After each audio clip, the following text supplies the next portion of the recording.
ngi nuyu téléspectateurs yi safoo di seetaan Dak Médina ci biir Sénégal ak bitim réew di nuyu waa Sénégal yëpp di nuyu sunu mbokk yi fi nekk nga xam ne ñoo teewee jotaay bi di leen sant ci seen teewaay di leen gërëm man na Cheikh Bocoum di coordonnateur parti Rewmi biir Gueule Tapée Fass Colobane depuis 2013 ba léegi maay coordonné le parti au niveau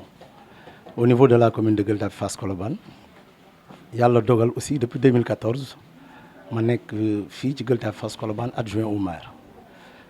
waaw posé nga ma question bu am solo ci sama trajectoire un peu politique par rapport au choix du parti dans lequel je milite muy le Rewmi ñun nag Colobane bi ñu juddoo nekk ay tuut tànk dañ fi fekkoon benn opposition bu fi amoon entre le parti au pouvoir de l'époque le parti socialiste amoon fi doole lool macha allah de l'autre côté il y avait un peu ni ma la ko mën a waxee la résistance incarnée par une dame remarquable vraiment ñu nekkoon ay ndawam mu nekkoon jigéen ju am taxawaay amoon fulla am engagement ci li mu nekkoon yàlla dogal it sama mam bu góor bi mujjee denc sama mam bu jigéen mi nga xam ne mooy sama wayjuru papa yàlla defoon mu bëggoon Abdoulaye Wade moom sax ci boppam moo facilité la rencontre entre le président Abdoulaye Wade ak sunu wayjur bu jigéen boobu sunu tante la muy madame l'honorable député maire Seynabou Wade ndax moo sama yaay ay morom lañu ñooy ànd ñoo bokk seeni kuréelu bopp depuis très longtemps donc ñun ci loolu la ñu gimmee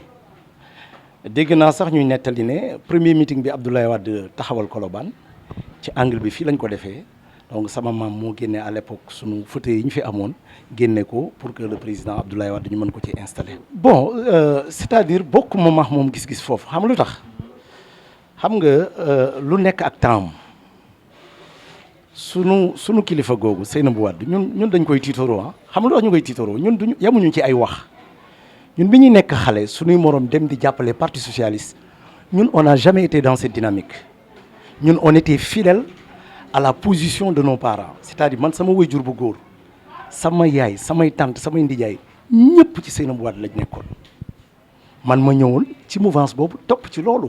bien vrai que aw moon expérience trop mais dama doon ànd ci mouvance boobu ñuy ànd di def di ñëw di daje kër Seynabou Wade di nasa ko nocci may fekkee en 2000 bi ñuy fal Abdoulaye Wade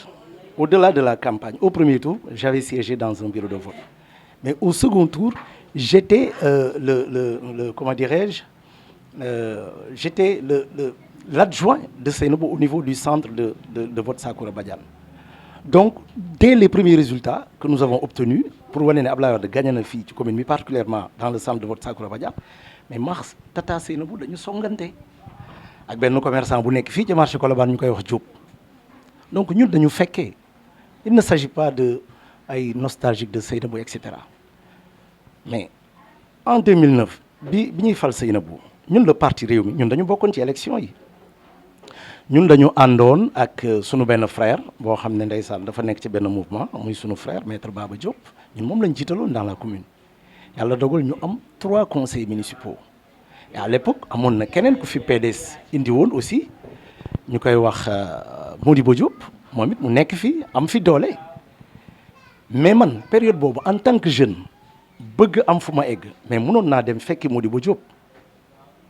comme sama yeneen j'ai conseillé même à des gens ne leen allez soutenir l'action de Modibo Diop à Colobane parce que dama gisoon bon mi ngi dans l'appareil d'État nekk le directeur général de l'ASER amoon une volonté aussi d'aider les jeunes et les femmes de Colobane donc ñun aussi on ne pouvait pas rester insensible à ces actions donc bu ñu gisee avec le chômage qui sévit dans notre quartier ak tentation yi également ni mu mel ñun suñu xarit yooyu nga xam ne jege nañu ak yenn jeunes yi nga xam ne mënoon nañu wax ak ñoom ñun nee nañ leen dem leen jàppale Modibo Diop mais terewul suñu xalaat bu rafet bu ñu amaan politiquement mais dañ daan waaxu dem ci Seynabou Wade ne ko ñun néeg nii parce que dafa sonn ci Colobane ñu amoon yéene aussi mu diriger Colobane. Bon, ce serait trop exagéré de dire que nous sommes dans une commune sans maire. Je m'explique. Yàlla dogal na man adjoint au maire là donc je suis membre du bureau municipal le maire actuel Ousmane Ndoye ñun dañu ànd ak moom utandoo ñu gagné di exercer ak moom am na lu bëri loo xam ne bon dañuy toog di ko waxtaanee en bureau municipal. Maintenant dans l'exécution de ces décisions il peut arriver quelquefois ñu gis loo xam ne peut-être du méngoo véritablement ak la nga xam ne moom la ñu waxtaanee woon mais gis nga àdduna mon cher ku ci nekk da ngay def li nga mën. L'honorable député maire Seynabou Wade a marqué son temps. Man j'ai beaucoup d'affection pour cette dame de par son courage de par également son parcours politique boo xam ne di nga xool Colobane ba mu daj ñun sax li ñuy am pas egguguñu ci dimension politique boo xam ne peut-être moom eggoon na fa ñu ngi ci yoon nag ay ndaw lañu mais bi muy exercer le pouvoir local de 2009 à 2014 man mën naa wax ma ne man gisuma ci sama bopp man mën naa ko wax. Pourquoi mën naa ko wax am na yu bëri yoo xam ne dama ko daan gis du ma neex peut-être wala ni ma ko daan gisee vraiment du méngoog peut-être man sama gis-gis mais voilà te musuma aussi gis benn problème social amaana peut-être demuma ci moom parce que man gëmuma loolu ànd nañu woon en 2009 dafa aw yoonam ñu aw suñu yoon donc doxuma woon ci xajamal li nga xam ne mooy liggéeyam mais honnêtement man mën naa taxaw yëkkati sama loxo ne gisuma ci woon sama bopp. Donc tey jii par rapport ak sunu mandat bi am na yeneen citoyens yu commune bi yu mën a taxaw aussi ne gisuñu seen bopp c'est leur droit le plus absolu. Bon man personnellement en tant que membre du bureau municipal je ne peux pas affirmer que voilà def nañ li ñu waroon def yëpp mais sous la présidence de Ousmane mais il y a des choses qui ont été faites des choses positives. waaw xam nga réalisation kenn du ko néewal. te ñëpp xam nañ ne une mairie c'est une institution éminemment sociale man ci wàllu social li ma gëm man Cheikh Bocoum ba keroog ñu may woon leneen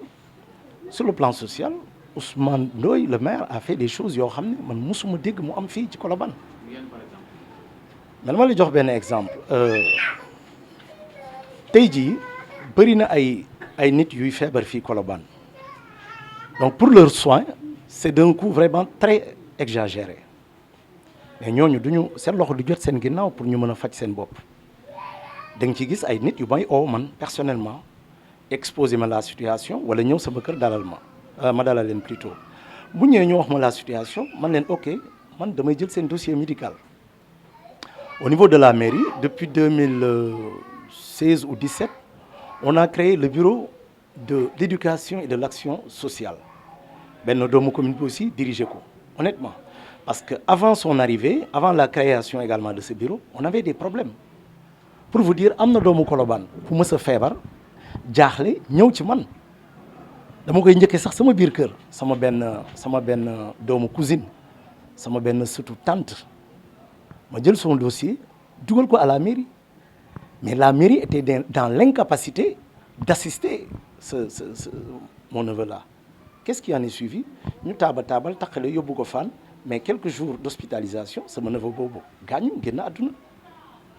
amoon sunu beneen jigéen aussi bu nekk fii sunu ginnaaw bi mu jaaxlee ci man la ñëw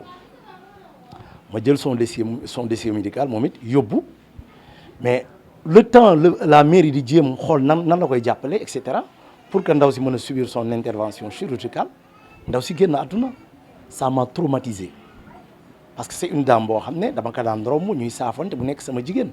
léeg-léeg bu amee problème boo xam ne dañuy daje mu ne ma nangam su nekkee sama poche ma jox ko wala ma ne ko yónneel suba wala nangam ma di jënti loolu donc toog naa ay jours image yu ndaw si di ñëw sama bopp mais wax dëgg yàlla bi ñu créé bureau boobu ki ma lay wax jiite ko honnêtement man Cheikh Bocoum maa ko wax fii bëri na ay doomu Colobane yuy tawat ñu war leen opérer wala ñu war leen defal ay examen et cetera c'est la mairie qui s'en charge. Voilà donc à Colobane dañu amoon benn problème bu fondamental dans un quartier bu ñuy wax Baye Laye bi nekk au niveau de à côté de la gendarmerie donc ñu am un problème d'assainissement ñun bi ñuy doog a ñëw de 2014 2015 saa yu tawee foofu day inondé gravement mais on a résolu ce problème avec l'installation de la station des eaux pluviales et usées ñu ngi ko def fii ci booru marché bi donc avec le concours de l'État à travers l'ONAS donc il fallait dans un premier temps que la mairie puisse trouver une surface qui pourrait recevoir cet ouvrage donc ñu jox leen benn surface bu tolloog je pense 100 mètres carrés et là aussi permettez-moi de remercier l'ancien préfet de Dakar à l'époque mi ngi tudd Baye Oumy Gueye parce que doomu Colobane la aussi moom it dugaloon na ci loxoom d'ailleurs évolution bi dossier boobu doon am c'est lui qui nous tenait informés donc loolu am na fi c'est une réalisation palpable dégg naa aussi ñuy wax problème bu maison communale bi donc maison communale bi c'est vrai c'est sous le magistère de l'honorable député maire ci la ñu am terrain bi maintenant pour la construction l'enveloppe qui devrait être mobilisée donc on a eu un partenaire de l'État muy l'AGETIP donc apparemment ñu joxoon ko benn entrepreneur qui devait même préfinancer certains travaux donc il a démarré le bâtiment mais chemin faisant il a eu des problèmes donc ñu bàyyi ko dem jël keneen te kooku je pense qu'il devrait normalement incessamment redémarrer également les travaux donc ça c'est quelque chose de notoire également lu ñu mën teg loxo. Bon, vous avez parfaitement raison. Véritablement, le problème du marché Colobane constitue un énorme problème pour nous, gouvernants locaux, pour également, gouvernements locaux, excusez-moi, pour aussi les populations de Colobane et peut-être même pour les commerçants. C'est absolument. Donc, pour le cadre de vie, permettez-moi juste de préciser une chose. Wax nga ko léegi da nga ne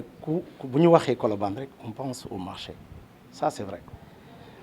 mais benn affaire dafa am marché bi tey jii li ko tax a gën a màgg man dama ko waxoon naa depuis très longtemps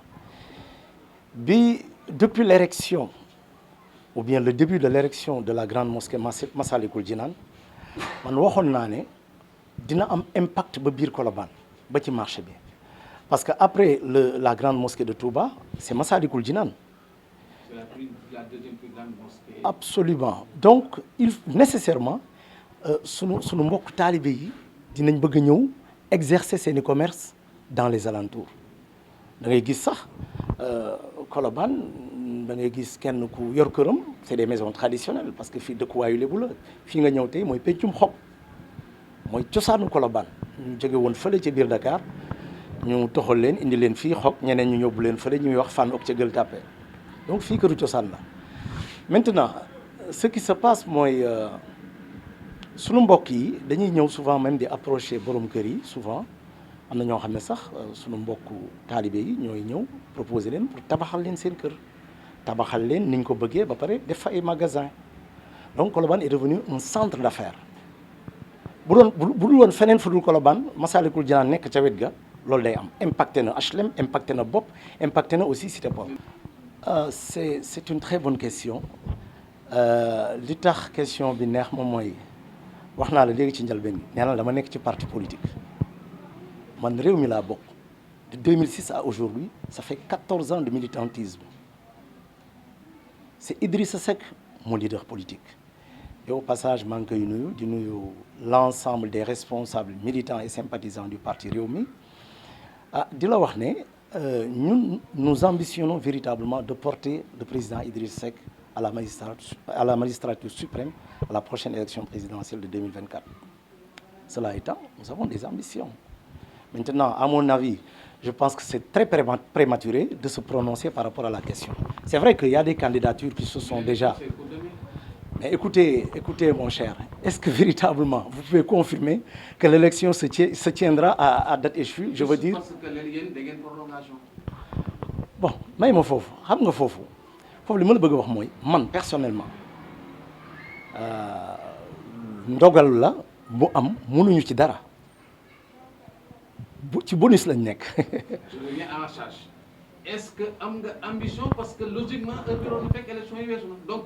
mënoo waaj boobu ba léegi nga ne xam nga. mais may ma ñëw dama ne la j'ai des ambitions pour cette commune et ces ambitions elles restent intactes maintenant su ma xaymaa Gueule Tapée Fass Colobane ñun ñu ngi juddoo Colobane fi la ñu juddoo fi la ñu yaroo fi la ñu màggee xëy ñu rek dugg ci politique jaar nañ ci lu bëri ci mouvement associatif ñun yàgg nañu créer ay association yoo xam ne bi ñu gën a nekk xale c'était pour œuvrer dans le développement de notre quartier def nañ ko bi ñu ci tolloo ba ñu ñëwee ci ASC Colobane dugal nañ ci suñu loxo donc ñun tey jii bu yàlla dogalee ñu nekk adjoint au maire mais lan moo ci topp lan moo ci topp ah yaa ko wax